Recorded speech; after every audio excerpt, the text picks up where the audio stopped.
راہداری کے آخری سرے پر کوٹری کا دروازہ کھلا ہوا نظر آ رہا تھا۔ باہر کھلے آسمان تلے فضا میں ننھے ننھے برف کے ذرات تیزی سے گر رہے تھے۔ میں نے ایک لمحے کے لیے رک کر سوچا۔ کوٹری کی جانب خاصی تاریکی تھی اور یہ امکان تھا کہ وہ دونوں کہیں تاریکی سے فائدہ اٹھا کر مجھے بے بس کرنے میں کامیاب نہ ہو جائیں، جبکہ میں اپنی نازک حالت کے باعث کوئی بھی خطرہ مول لینے کی ہمت نہیں کر سکتا تھا۔ آخر میں نے فیصلہ کر لیا کہ ان کی خوابگاہ میں آمد کا انتظار کرنا مناسب ہوگا۔ کوٹری کی جانب سے اچھل کود کی آوازیں آ رہی تھیں جو ہتھوڑوں کی طرح میری سماعت پر گر رہی تھیں، مگر سیتا کے ساتھ ان کی چھیڑ چھاڑ سے کہیں زیادہ مجھے اس کی زندگی کی فکر تھی۔ آخر چند ثانیوں بعد دھما چوکڑی کی آوازیں تیز ہو گئیں، پھر وہ تینوں ایک دوسرے سے الجھتے راہداری سے نکلتے نظر آئے۔ میں سانس روک کر دیوار کے ساتھ چپک گیا۔ اس وقت سیتا کسی وحشت زدہ شیرنی کی طرح بکھری ہوئی تھی۔ اس کے دونوں ہاتھ پشت پر بندھے تھے، منہ میں کپڑا ٹھوس کر ٹیپ چپکا دیا گیا تھا۔ وہ دونوں اسے بار بار قابو کرنے کی کوشش کر رہے تھے، مگر سیتا کسی طرح ان کے بس میں نہ آتی تھی۔ جو ہی وہ تینوں خوابگاہ میں گھسے، میں ریوالور سمیت تیزی سے دیوار کی اوٹ سے نکلا اور خوابگاہ کے دروازے پر جم گیا۔ سب سے پہلے ڈان کی نظر مجھ پر پڑی اور اس کے منہ سے ایک تحیر زدہ بے معنی سی آواز نکل کر رہ گئی۔ اسی کے ساتھ سیتا اور اینی نے بھی مڑ کر میری طرف دیکھا۔ صفدر! سیتا کی آنکھیں خوشی سے چمک اٹھی۔ شاید اس نے مجھے پکارنا بھی چاہا تھا، لیکن منہ بندھا ہونے کے سبب کوئی آواز نہ نکل سکی اور وہ تیر کی طرح میری طرف جھپٹی اور پاگلوں کی طرح میرے سینے سے چمٹ گئی۔ جہاں ہو وہیں رکے رہو، میں ریوالور کی نال لہرا کر سرد اور بے رحمانہ آواز میں بولا۔ اوہ، تو یہ مردود انگریزی بھی بول سکتا ہے؟ رینی بوکھلا گیا۔ سیتا، الگ ہٹو، پہلے مجھے ان مردودوں سے نمٹنا ہے۔ وہ مجھ سے الگ ہو گئی۔ تم کون ہو؟ ڈان مجھے گھورتے ہوئے سرد لہجے میں بولا۔ چومو ساتھی، اور اب تم دونوں ہاتھ بلند کر کے سامنے والی دیوار کی طرف منہ کر کے کھڑے ہو جاؤ۔ مگر ابھی تک ہم نے لڑکی کو نقصان نہیں پہنچایا، ڈینی ہکلایا۔ خوف کے مارے اس کی آنکھیں حلقوں سے باہر ابلی پڑ رہی تھیں۔ یہ میں سن چکا ہوں، جو کہہ رہا ہوں وہ کرو، ورنہ میں بھی فائر کر دوں گا۔ ان دونوں پر کڑی نظر رکھتے ہوئے میں نے نہایت احتیاط اور خاموشی سے سیتا کے ہاتھ کھول دیے۔ ہاتھ آزاد ہوتے ہی اس نے اپنے منہ سے ٹیپ نوچا اور دیوانہ وار ان دونوں پر جا پڑی۔ ڈان کمر پر لات پڑتے ہی منہ کے بل پتھریلی دیوار سے ٹکرایا اور کریا آواز میں چیخ پڑا۔ رینی کے منہ پر سیتا کا بھرپور تھپڑ پڑا اور اس کے دہانے سے خون کی لکیر بہہ نکلی۔ سیتا نے چھوڑ دے! میں نے اسے پکارا، مگر وہ تو غصے میں شاید اندھی اور بہری ہو چکی تھی۔ اس نے میری ایک نہ سنی اور نہایت ماہرانہ انداز میں ان دونوں کی مرمت کرتی رہی۔ اس مقابلے میں خاموش تماشائی بنا دروازے پر کھڑا رہا تاکہ وہ دونوں خبیث کمرے سے بھاگ نہ سکے۔ مجھے خاموش پا کر ان دونوں کا حوصلہ بڑھ گیا اور وہ یہ کوشش کرنے لگے کہ کسی طرح سیتا کو گھیر لیں، مگر جنگلوں اور پہاڑوں میں رہنے والی وہ لڑکی تحقیق و تصنیف کا کام کرنے والے ان مردوں کے بس میں کہاں آتی۔ تھوڑی ہی دیر میں وہ دونوں بری طرح لہو لہان ہو گئے اور چیخ چیخ کر مجھ سے التجا کرنے لگے کہ میں سیتا کو روک لوں۔ سیتا، ابھی انہیں ٹانگوں پر چلنا ہے۔ آخر میں نے اسے ہدایت دے ہی۔ اس نے مسکرا کر میری طرف دیکھا۔ اس کی آنکھوں میں خوشی کے آنسو لرز رہے تھے۔ صفدر، تیری کیا حالت ہو رہی ہے؟ سارا بدن زخموں سے چور ہو رہا ہے۔ یہ لمبی کہانی ہے اور شاید تیری ضد کا نتیجہ بھی۔ میری ضد؟ ہاں، نہ تو پھلوں کی تلاش میں نکلنے کی ضد کرتی، نہ ہم دونوں ان مصائب میں مبتلا ہوتے۔ چل، اب تو جلدی سے ان میں سے کسی کا لباس پہن لے۔ تو ٹھیک ہی کہتا ہے، وہ چرمی جینز پہنتے ہوئے بولی۔ تجھ سے رخصت ہو کر جب میں پھلوں کی تلاش میں نکلی تو مجھے کہیں سے ان دونوں کے بولنے کی آوازیں آئیں۔ میں چھپتی چھپاتی وہاں تک جا پہنچی اور یہ دیکھ کر حیران رہ گئی کہ یہ دونوں بھیڑیے کسی لڑکی کی لاش کو زمین میں دبا رہے تھے۔ تجسس میں مجھے کچھ بھی یاد نہیں رہا۔ جب یہ لاش دبا کر واپس لوٹے تو میں بھی ان کے تعاقب میں ہو لی۔ جنگل سے گزر کر یہ اس مکان میں آ پہنچے۔ مجھے یقین تھا کہ انہوں نے لڑکی کو مارا ہے۔ میں انہیں اس کی سزا دینا چاہتی تھی، لہٰذا جب اندھیرا پھیلا تو میں درخت کے ذریعے مکان میں کود گئی۔ کودنے کی آواز سے یہ ہوشیار ہو گئے۔ اگر طاقت کا مقابلہ ہوتا تو میں ذرا سی دیر میں ان کو ختم کر دیتی، مگر ان کے پاس وہی آگ برسانے جیسا ہتھیار تھا جیسا اس وقت تیرے پاس ہے۔ اسے دیکھ کر میں ڈر گئی اور انہوں نے مجھے باندھ لیا۔ یہ روزانہ کئی بار کوٹری میں آتے، مگر میں ہاتھ پیر بندھے ہونے کے باوجود ان کے قابو میں نہ آئی۔ انہوں نے آگ برسانے والے ہتھیار سے بھی مجھے دھمکایا، مگر مجھے ماں کی ہدایت یاد تھی، میں نے ہتھیار نہ ڈالے، اور آج تماشا تو نے دیکھ ہی لیا۔ واقعی تو بڑی بہادر ہے۔ میں نے تعریفی نظروں سے اسے دیکھا۔ جینز اور جیکٹ میں وہ بے حد حسین لگ رہی تھی۔ میں نے سیتا کو ہدایت کی کہ ان دونوں کے ہاتھ پشت پر باندھ کر اور پیروں میں ایسے پھندے بنا کے ڈال دے کہ وہ آہستہ آہستہ اپنے قدموں پر چل سکے مگر بھاگ نہ سکے۔ میرا ارادہ اسی وقت بستی میں جانے کا تھا۔ اس کام سے نمٹ کر ہم نے انہیں باہر ہانکنا شروع کر دیا۔ تم ہمیں کہاں لیے جا رہے ہو؟ ڈان نے بھرائی آواز میں پوچھا۔ بستی۔ میں نے مختصر جواب دیا۔ راستے میں بے شمار گڑھے ہیں جو بھاری برف باری کی وجہ سے چھپ گئے ہوں گے۔ ہمارے ساتھ خود تم بھی موت کے منہ میں جا گرو گے۔ فکر نہ کرو، تم ہماری رہنمائی کرو گے۔ اس وقت ہوائیں بالکل بند تھی۔ برف باری لہجہ بلہجہ شدید ہوتی جا رہی تھی۔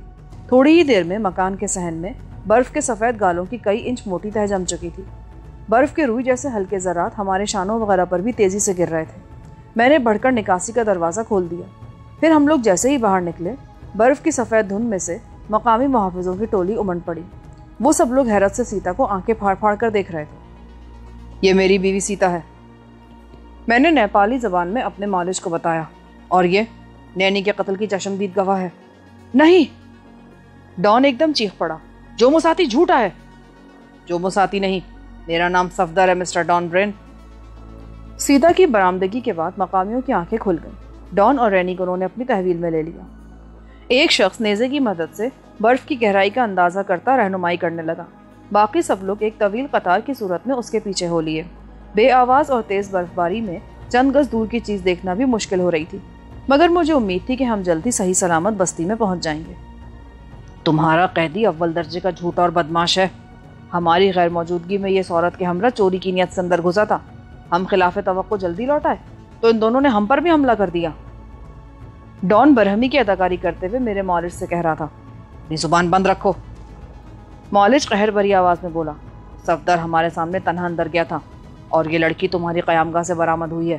اب جو کہنا ہو جرکے کے سامنے کہنا۔ یہ گورا کیا بکواس کر رہا ہے؟ لگاؤں اس کے 2-4 ہاتھ؟ سیتا نے غصیلی آواز میں پوچھا۔ نہیں، اب اپنے ہاتھ پیروں کو قابو میں رکھو، یہ لوگ ان دونوں سے خود ہی نمٹ لیں گے۔ پر تیرے بدن پر یہ لیپ کیسا چڑھا ہوا ہے؟ بدن بھی تیرا سوجا ہوا ہے۔ شکر ہے تجھے میرا خیال تو آیا۔ زیادہ باتیں نہ کر، میں اس کوٹری میں ہر وقت تیری سلامتی کی دعائیں مانگتی رہی ہوں۔ یہ بتا تو اس حال کو کیسے پہنچا؟ اگر مقامی نے تیرے ساتھ ظلم کیا ہے نا تو میں ان کی پوری بستی کو آگ لگا دوں گی۔ انہی لوگوں نے تو مجھے موت کے منہ سے بچایا ہے، ورنہ اب تک تو میرا ڈھانچہ ہی باقی رہ گیا ہوتا۔ پھر سیتا کے اصرار پر میں نے اسے اپنی پوری کہانی سنا دی۔ میری بات ختم ہوتے سیتا نے لپک کر میرا منہ چوم لیا اور سہمی ہوئی آواز میں بولی، واقعی تیری قسمت اچھی تھی جو ان لوگوں نے تجھے بچا لیا، ورنہ وہ سرخ چونٹے تو زمین پر رام کا اٹل عذاب سمجھے جاتے ہیں۔ رام نہیں، خدا۔ اب تو مسلمان ہو چکی ہے۔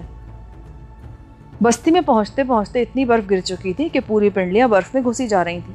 ڈان اور رینی کے پیر کھولے جا چکے تھے کیونکہ ان کے لیے قدم بڑھانا ناممکن ہو کر رہ گیا تھا۔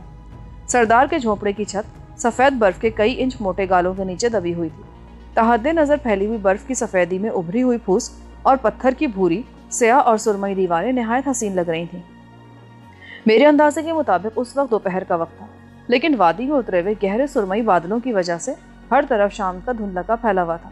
سردار نے بذات خود خیمے سے باہر آ کر قیدیوں کے اس قافلے کا جائزہ لیا۔ میرے ہمراہ جانے والے مالج نے وہیں کھڑے کھڑے سردار کو مختصر الفاظ میں ساری رودات سنائی۔ اس دوران میں ڈان اور رینی مجرموں کی طرح سر جھکائے کھڑے رہے۔ سردار نے تحسین آمیز نظروں سے میری طرف دیکھا، پھر ڈان، رینی اور بوڑھے طبیب سمیت مجھے اور سیتا کو اندر جھونپڑے میں بلا لیا۔ جھونپڑے کے وسط میں فرش پر الاؤ روشن تھا۔ قریبی 2 آدمی کچھ پرندوں کی آلائشیں صاف کر رہے تھے۔ شاید سردار کے لیے گوشت بھوننے کی تیاری ہو رہی تھی۔ معاملہ چونکہ سنگین تھا، لہٰذا سردار نے اسی وقت اپنے جھونپڑے میں جرگہ طلب کر لیا تاکہ فوری طور پر اس مقدمے کا فیصلہ کیا جا سکے۔ تمہاری ایک بات درست نکلی، مگر نینی کے قتل کے الزام سے تم اب بھی بری نہیں کیے گئے ہو۔ سردار نے مجھ سے کہا، میرے تمام مصائب اور میری بیوی کی قید کا نینی کی موت سے گہرا تعلق ہے سردار۔ اس کے قاتل یہی دونوں ہیں۔ کیا؟ جی، انہوں نے نہ صرف اسے قتل کیا بلکہ پہلے اس کی آبرو ریزی بھی کی تھی۔ ڈان، کیا یہ الزام درست ہے؟ سردار نے قہر بھری آواز میں سوال کیا۔ نہیں نہیں، یہ بکواس کر رہا ہے، ڈان نے مجھے گھورتے ہوئے کہا۔ پھر میں نے سیتا سے سنی ہوئی پوری کہانی سردار کو بے کم و کاست سنا دی۔ آخر میں وہ باتیں بھی بتائیں جو میں نے چھپ کر ان دونوں کے درمیان سنی تھی۔ انہی کی بنا پر مجھے پتا چلا تھا کہ انہوں نے نینی کو اپنا مجرمانہ سلوک چھپانے کی وجہ سے ہلاک کیا ہے، جبکہ سیتا صرف اسی قدر بتا سکی تھی کہ وہ دونوں جنگل میں نینی کی لاش چھپا رہے تھے۔ جرگے کے اراکین جمع ہوئے تو ڈان اور رینی پر کڑی جرح شروع ہو گئی۔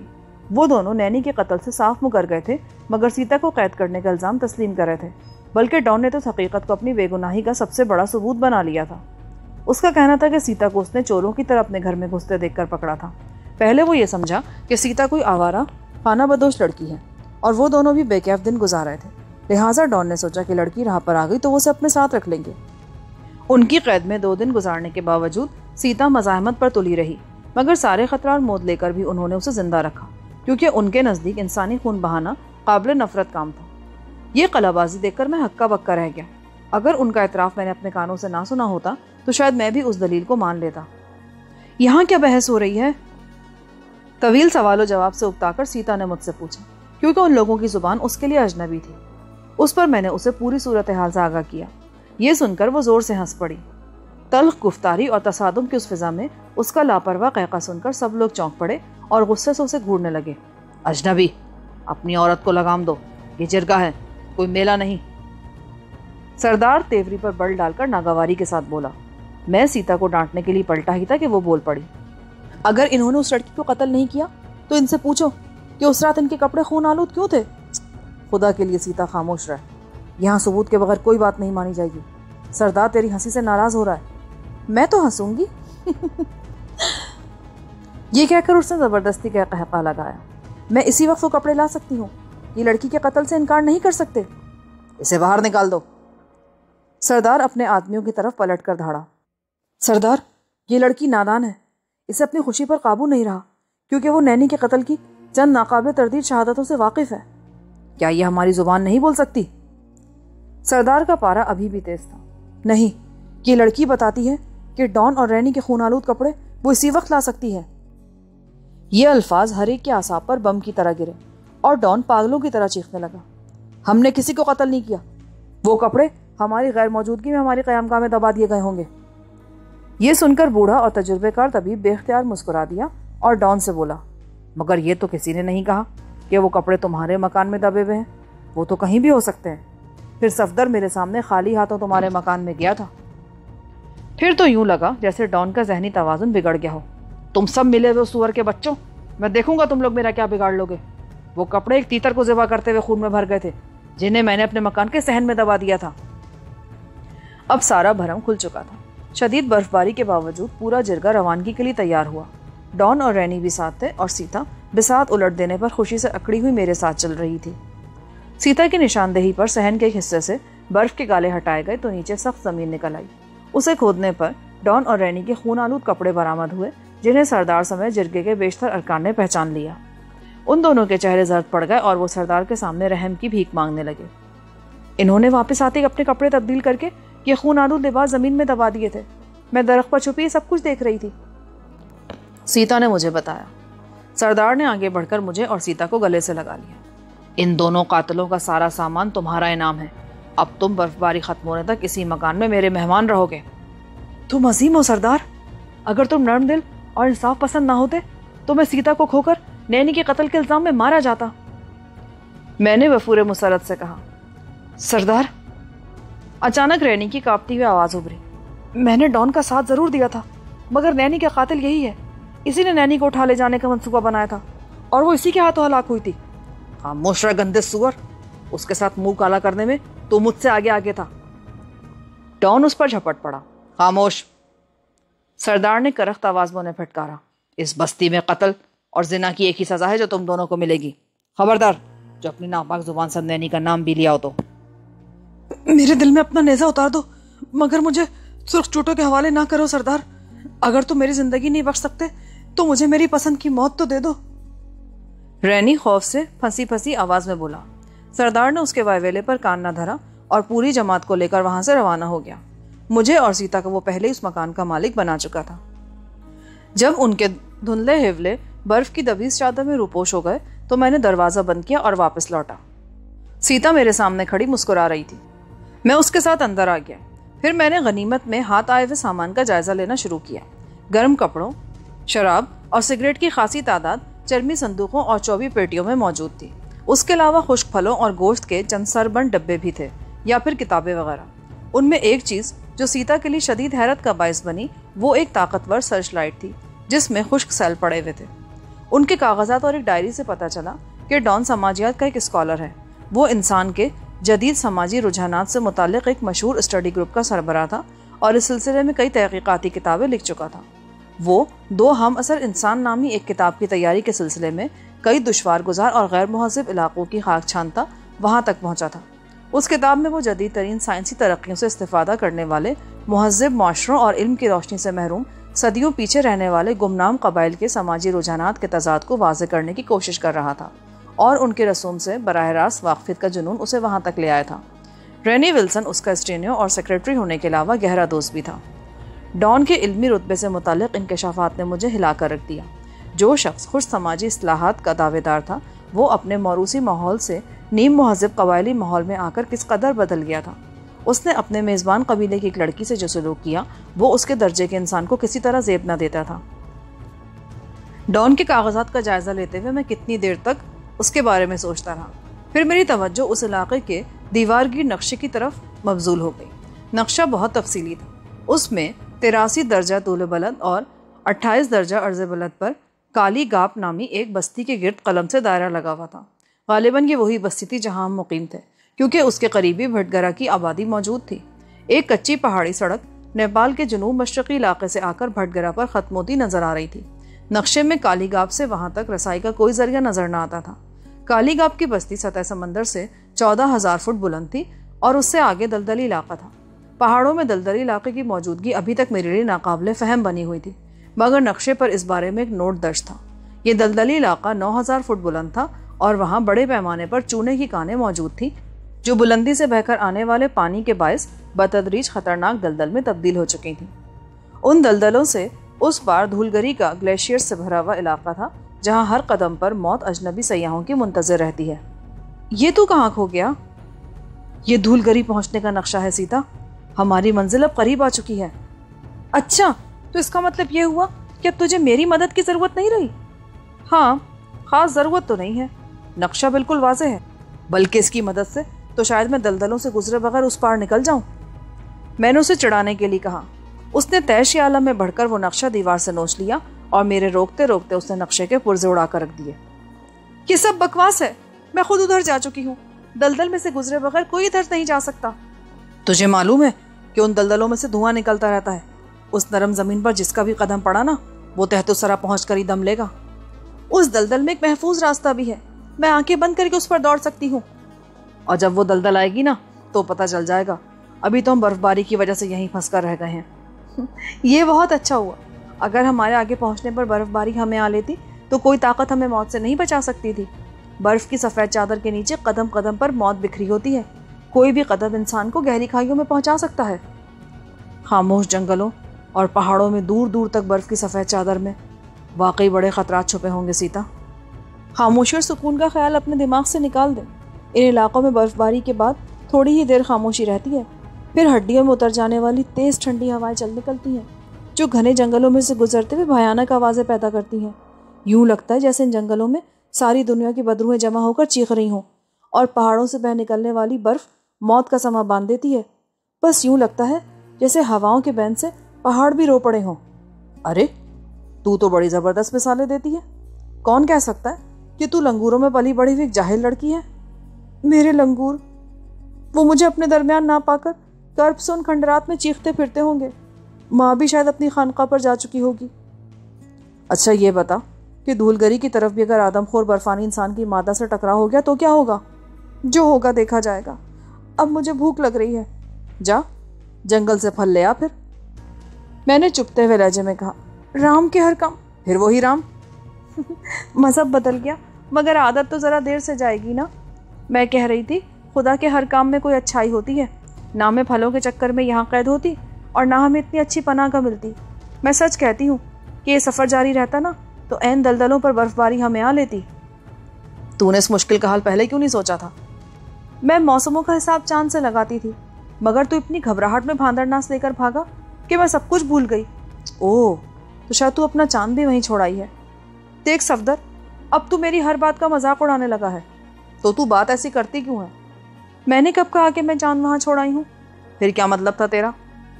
میں اپنے گھر میں ہر چاند پورا ہونے پر ایک کالا پتھر طاق میں رکھ دیتی تھی۔ ہر مرتبہ 8 پتھر پورے ہونے کے کچھ دن بعد برف گرنی شروع ہو جاتی تھی۔ یہ سلسلہ 3-4 چاند تک چلتا تھا، اور جب برف پگھلنی شروع ہوتی تھی تو میں پھر سے برف باری کے اگلے موسم کا حساب شروع کر دیتی تھی۔ ہم ماں سے جدا ہو کر اتنی گھبراہٹ میں بھاگے تھے کہ میں گھر جا کر طاق میں کالے پتھر گننا بھول گئی۔